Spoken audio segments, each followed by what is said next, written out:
ñu ngi am mbégte ñëw bokk ci cérémonie bi ànd ceeg ministère bi muy rek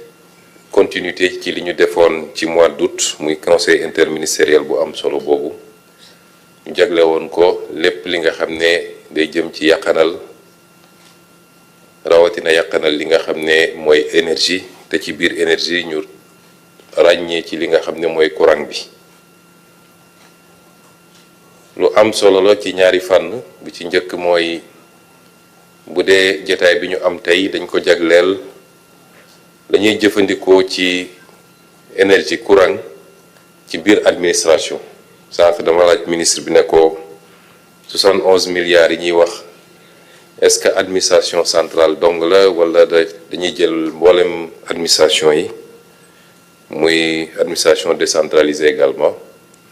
waaye madame la directrice générale bi muy def présentation am tontu na ci laaj bi kon dañ ko jagleel rek di jëm ci administration muy fànn bi njëkk bu am solo ndax boo buggee jiite nit ñi woo leen ci dara ñu wuyu si la il faut nga njëkk a joxe exemple bi mënuñu bëgg sénégalais yi góorgóorlu ci yaxanal lépp luy consommation de manière générale ba pare ñu gis ñoom ni administration bi nga xam ne ñoom la fi teewal te ñoom ñoo koy financer ndax ñoo koy jox budget bi muy fonctionner administration boobu bañalul boppam dara moo tax le programme de rationalisation des dépenses de l'administration dafa nekk au cœur de notre action yàq bi ci administration bëri na ñu yàgg koo jooytu ndax nag nekkoon nañu aux fonctionnaires nekk ci biir administration bi 2018 bi may présenté sama livre en tant que candidat à élection présidentielle am na chapitre entier boo xam ne maa ngi ko jagleeloon ci yàq bi nga xam ne am na ci administration muy loo xam ne du lu ma kenn di nettali lu ma teg sama bët la en tout cas fi ma nekkoon di fa liggéey ci matériel bureautique mobilier bi ci consommation carburant ci njëndum oto ci dagg ay billets di voyager tukki yoo xam ne amul réew mi benn njëriñ ñaare ci ni ñuy jëfandikoo courant bi ak ndox mi ci biir administration ma bindoon ni am naa yaqin ni ci loolu rek mën nañ ci def ay économie yoo xam ne ay dizaines wala ay centaines de milliards lay doon buñ ci góorgóorloo tuuti moo tax bi ñu ñëwee it bokk na ci suñu yitte njëkk ay weer ci gannaaw am na circulaire bu ma génne woon mu am nag ñu ko bëggoon soofantal mooy ñi nga xam ne ñoom seen conception ci état conception jouissance la mooy li madame la présentatrice wax léegi rek lañ dul def seen kër wala duñ ko permettre jàpp nañ ni tant que alalu mbooloo la war nañ ko mën a def moo tax ci circulaire boobu ma joxoon ndigal ñu rationaliser yu bëree bëri ba ci yi ñuy jëfandikoo ci imprimante bureau boo dugg bëgg faa fekk imprimante te réew ñu ëpp doole foofu di réew yu développé dañuy am benn unité centrale kenn ku ne ñu connecté ko kenn ku ne mën a lancer à partir de ton bureau machine à café yeeg frigo bar yeeg yooyu yëpp facteur de consommation yu am solo la te bokk na ci liy yokk consommation administration waaye ci suñu comportement aussi suñuy habitude sànq ministre daf may déey dara ma ne ko yow dafa mel ni dangaa bëgg a anticiper ci li ma bëgg a wax waaye dañuy joxe misaal rek est-ce que salle bi ñu nekk di def waxtaan bi tey waroon nañ fi taal lampe gëm naa ni suñu xëccoon rideau yi rek salle bi leer nañ soxlawul taal lampe ñu ngi 8e étage au mois d'avril à Dakar il fait pas chaud bu ñu ubbiwoon fenêtre yi peut-être du jël taal climatiseur ay réflexe la parce que ñun ñoo ne dañuy def des bâtiments intelligents jël bâtiment bi yëpp def ko verre mën na am inconvénient surtout en période d'été parce que verre bi day jàpp tàngoor bi rejeté ko ci biir waaye mun na doon avantage ci période yi ñu ne muy ay réflexe yu ñu war a am man kay ku demoon sama bureau 8e doo fekk climatiseur tàkk fa doo fekk lampe tàkk fa mais loolu réflexe bu ñu war a am ñun ñëpp, parce que ku mu doonoon sa kër nga dugg ci biir kër gi ci waxtu yi mu mun a leeree nii gëm naa ni doo ko taal lampe. kon c'est de petits réflexes yoo xam boo ko additionné au finish c'est des milliards et des milliards d'économies pour le pays ñu war ko mun a réorienter vers des secteurs qui en ont besoin, la santé, l'éducation, les infrastructures. Mauvaise habitude yooyu mooy andi situation bi ñu gis, consommation bi bëri na léeg-léeg état bi du ko fay andil Senelec ay problème, monsieur le DG du ma weddi, ñuy daw ci gannaaw ay factures léeg-léeg ñu ne nañu def ay convention de dette croisée parce que ñoom it amel nañu état bi fiscalité wala leen, waaye jàpp naa ni bu ñu xoolaatoon loolu rek bañ koo sofantal dina doon lu am solo. Bu boobaa nag war nañoo mun a wëlbatiku jàllale ko it ci société bi, parce que gëm naa ni kër gu ne war na am un gestionnaire de l'énergie de la maison. ñun de bi ñu nekk ndaw, les parents étaient très regardants ci yooyu. buñ ñëwaan fekk robinet bu ñu tëjuñu ko bu baax muy tokk-tokkal, defe naa ñëpp la ñuy aligné talent bi ba ñu ne kii moo mujjee ci robinet bi. La même chose nga ñëw fekk kër gi néeg bu kenn newul lampe bi tàkk wala ñu bàyyi télé bi noonu wala yu mel noonu. kon suñ ko defee ci commencé ci administration centrale, administration de manière générale liñ ci jublu mooy war a gën a mën a lay bu ñu jàkkaarloog askan wi soññ leen ci habitude yooyu. moo tax ñu ngi féliciter madame la directrice générale de l'AME ci liggéey bu rafet bi mu def ak gain yi mu ci commencé am. may dalal xelu madame Senghor ne ko ci wàllu yaxanal ak wàllu gestion bu rafet man jigéen ñi laa ci wóolu. ba may nekk impôt et domaine daan naa wax ni lépp luy contact ak xaalis muy bureau de recouvrement yi su ma doon DG dama koy jox jigéen ñi, ndax du ñu randal wala bëriwul te mën nañoo yàqanal bu baax a baax, xanaa kay wàññi tuuti rek xew yu rëy yi, waaye boo ci génnee loolu jàmbaar lañu. loolu mooy premier volet bi. ñaareel volet bi nag lii day dugg globalement ci politique énergétique gu état bi. wax nañ ko waxaat ko, et énergie dafa bokk ci l'une de nos plus grandes priorités, parce que sans énergie en quantité suffisante, en qualité et à coût abordable mënoo développer ab réew. amul fenn ci àdduna. Sénégal mënul développer wu ak énergie boo xam ne kilowatt heure bi dépassé na 100 francs, defe naa war na nekk ay 117 francs monsieur le directeur général. nga comparé kook ay réew yi nga xam ne ñu ngi ay 40 francs wala lu ko yées sax. fii biir Afrique de l'Ouest am na réew yoo xam ne ñu ngi à 60 francs wala 65 francs. investisseur bu war a ñëw bëgg a investir ba defe naa dina jafe mu tànn Sénégal au détriment de ces pays. surtout nag bu fekkee yeneen facteurs yi ñuy soxla yépp ëppalewuñu leen ko. ëppalewuñu leen ressources naturelles, ëppalewuñu leen matières premières, ëppalewuñu leen ressources humaines, ndax ñun ñëpp ñoo bokk configuration démographique avec des populations majoritairement jeunes qui ne demandent qu'à être formés et à travailler. Donc énergie day doon un facteur discriminant dans cette compétition. tey soo seetee li xew ci àdduna boo gisee réewu Amérique ak seen njiit yu bees di essayer imposer yeneen partenaires yi yenn affaires yi, surtout ñi jëm ci Europe, bokk na ci li ñu leen gën a ëppale mooy énergie, ndax ñoom am nañ seen pétrole, seen gaz de schiste, war a mun a jaay pétrole à des coûts très faibles. Je crois que nu mu tuuti y a 1,5 wala 2,5 de différence ci coût énergie bi. Et comme je dis tout le temps,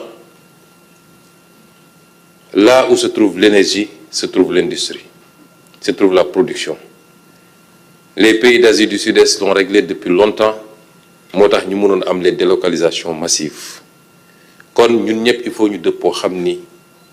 problème mu énergie du problème mu Sénélec, problème mu Sénégalais yépp la. il faut qu'on réussisse ce pari. réussir bi nag plan sur le moyen et le long terme la. énergie ça coûte cher benn centrale bu 200 mégawatts nu mu tuuti na la coûter monsieur le DG je crois 200 milliards mënoo ko fa am moins que ça donc ça coûte très cher, c'est des investissements lourds qu'il nous faut planifier par rapport ak situation bi ñu fekk ci réew mi par rapport ak capacité réew mi dans un partenariat public-privé peut-être qu'il faut revoir et rénover parce que li ma wax rek énergie c'est un secteur de sécurité nationale mënoo ko bàyyi ak ay nit ñu koy pamte di xuloo di xeex di tëjante kaso di génn alors que ci jamono jooju les ministères de l'énergie programmé woon pour ñu mun a faire face à nos besoins bañ a nekk dans des situations de délestage fii ak ay weer yu néew il fallait que yenn centrales yi mun a commencer marcher tey yéen a ngi gis bateau bee nekk fële solution bu baaxul ci Sénégal fii lañ ko fekk ñuy jaay énergie bi à plus de 110 ou 115 francs le kilowatt-heure lii du solution kon c'est une planification dans le temps tey boo amoon moyens yi sax mënoo tabax une centrale sérieuse en moins de 2 ans ou 3 ans soo commencé woon léegi teg première pierre bi ci diggante boobu lii ñu wax ni dafa am solo planification nee nañu à l'horizon 2050 suñu objectif c'est d'atteindre 10 000 mégawatts-heure 10 000 mégawatts tey ñu ngi à moins de 2 000 mégawatts la ñuy produire au Sénégal compte tenu de certaines solutions yoo xam ne ñëpp xam nañ ni du solution kon loolu ñu war a def étaler ko dans le temps il faut que ñun ñëpp ñu accompagner ko mooy ñu méngale suñu consommation adapter suñu consommation ci planification stratégique boobu di dem ndànk-ndànk énergie il y a les énergies non renouvelables tey Sénégal yàlla wërsëgale ñu tuuti pétrole ak tuuti gaz wax naa ko waxat ko il faut que le peuple accompagne ce mouvement il n'est pas question que la malédiction des ressources naturelles bi ñu yàgg wax Afrique pour man la malédiction des ressources naturelles c'est pas guerre yi muy andi de loolu lu garaaw la d'accord mais li gën a garaaw ci malédiction bi mooy nga toog ci ressources naturelles te bénéficier wu la ñu koy exploiter di ko génne te yow bénéficier wu la loolu mooy malédiction ressources naturelles moo tax suñu option indépendamment lañ fi fekk ci ay contrats yoo xam ne signé nañ ko ba pare te mu engagé état ak état bu munti doon ñoo ngi ci jéego yi ak liggéey yi pour réapproprier wu suñu ressources yooyu ba la ca ëpp des biir réew mi bu ko defee ci ressources renouvelables yi l'option étant d'aller vers le gaz nga xam ne parmi les énergies fossiles je crois que c'est l'une des moins polluantes en tout cas ñu fexe ba ak gazoduc bi fexe ba andi gaz bi fii la ñu war a bëgg a def lu niroog Ndar énergie Centrale Ndar énergie wala West Africa énergie ñu def ci yeneen ak yeneen yu bari ci réew mi ba am la ñu soxla suñu consommation wala sax ñu excédentaire bu mun a doon un pays exportateur te lu mun a ne la parce que xam ngeen ni ñi la ñu wër yépp ci ay dëkkandoo kenn mënalu ci boppam ci énergie fi mu toll nii mu des les énergies renouvelables par rapport à notre modèle de développement moo doon des énergies propres des énergies en tout cas plus propres que les énergies fossiles ñëpp xam nañ nit du lu yomb a développer parce que soo seetee ci benn critère rek mooy li mu laaj ci superficie su ma juumul pour faire un mégawatt je crois qu'il faut 1 hectare kon tey soo bëggoon def centrale 500 mégawatts il te faut 500 hectares donte léegi am nay technologie yu bees yoo xam ne mun na permettre ñu suspendre ko yu demee noonu waaye ba léegi dina limiter activité yi kon c'est les énergies sur lesquelles nous avons fait nos options am na yu bëri yoo xam ñu ngi ciy liggéey offre yi bëri na ministre bi mu ngi ciy liggéey ànd ceeg DG Senelec ak tous les techniciens waaye gëm naa ni mënul permettre peut-être ci mix énergétique bi à tout casser mën na représenter 25% ou 35% mais ça va être très difficile mu weesu loolu dëgg-dëgg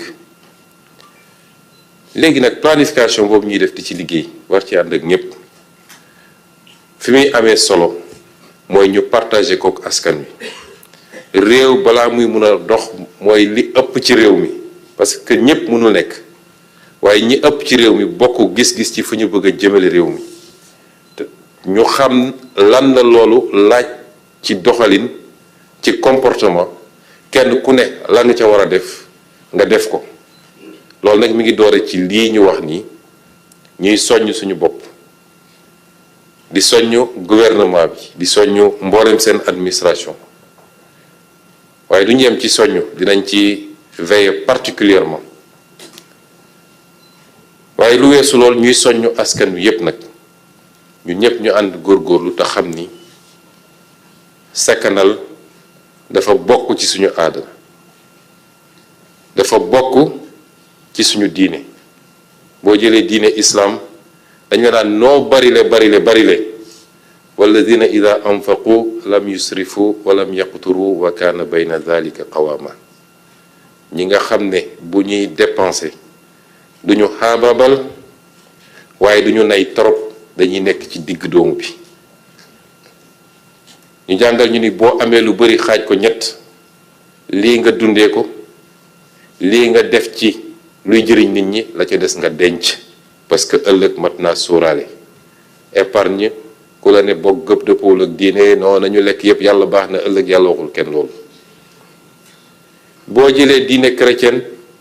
même chose bi la wax moo tax boo seetee suñu mbokk chrétien yi liggéey njëkk a gis mooy sobriété humilité doo gis yenn extravagance yi ci ni ñuy consommer suñuy mag balaa ñuy wax diine ci suñuy aada noonu lañ doon doxee ci ñuy société consommation ñu am ci ànd seeg sobriété kon soo dëppalee li ñu bokk yépp ñun ci culture ak ci diine nga boole ko les réalités socio-économiques et surtout économiques et les enjeux géostratégiques du monde ce que ça nous demande ce que ça nous impose rawatina ñun ñi nga xam ne réew yu ndóol lañ mooy ñiy góorgóorlu sur nos habitudes de consommation vivre en fonction de nos moyens et pas au-dessus te loolu bu ñu ko defoon defe naa tey du ñu toog naan am nañu dette cachée de 7000 milliards ci réew mi wala lu ko ëpp kon ñu ngi leen di gërëm di leen sant asalaamaaleykum